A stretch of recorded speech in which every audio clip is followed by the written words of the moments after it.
Alright, so this is what I'm dealing with. I've got a ceiling vent cover that needs to be flush.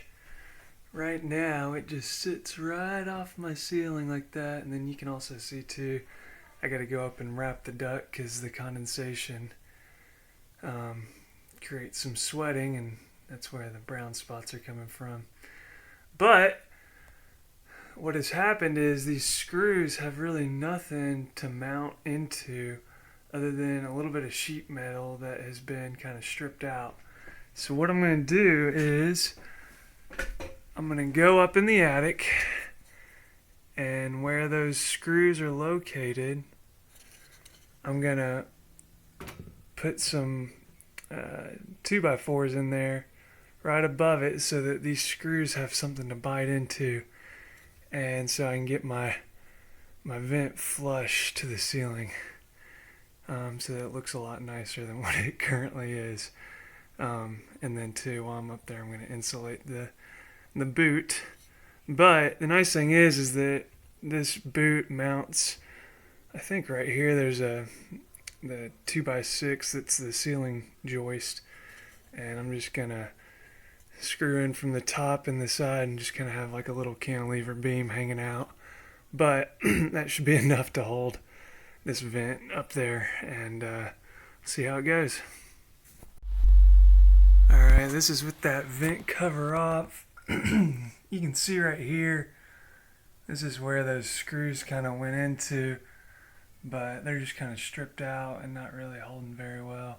So what I'm going to do is I'm probably just going to take some metal snips and snip this little flange off, maybe just a little bit, so that screw can freely go up in and attach itself to those 2x4s that I'm going to put on both sides. Alrighty. Alright, so right here you can see where my boot is.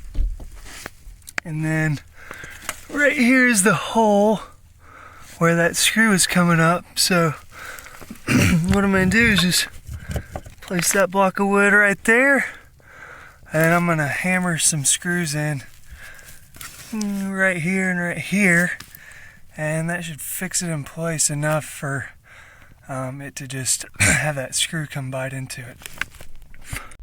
And there she is.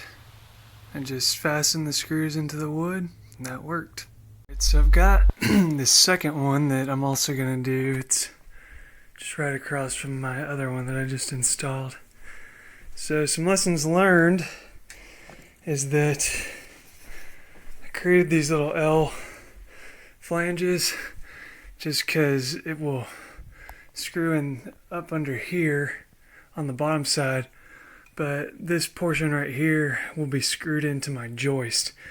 At least up there in that small space, this is the easiest way, just to pop screws in from that direction, and instead of trying to drive diagonal screws into the base, it's just a lot easier to make these little L things.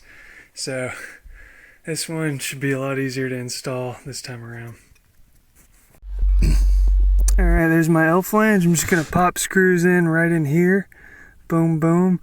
And then there's my boot, and the little screw will screw into there. So it's just that easy.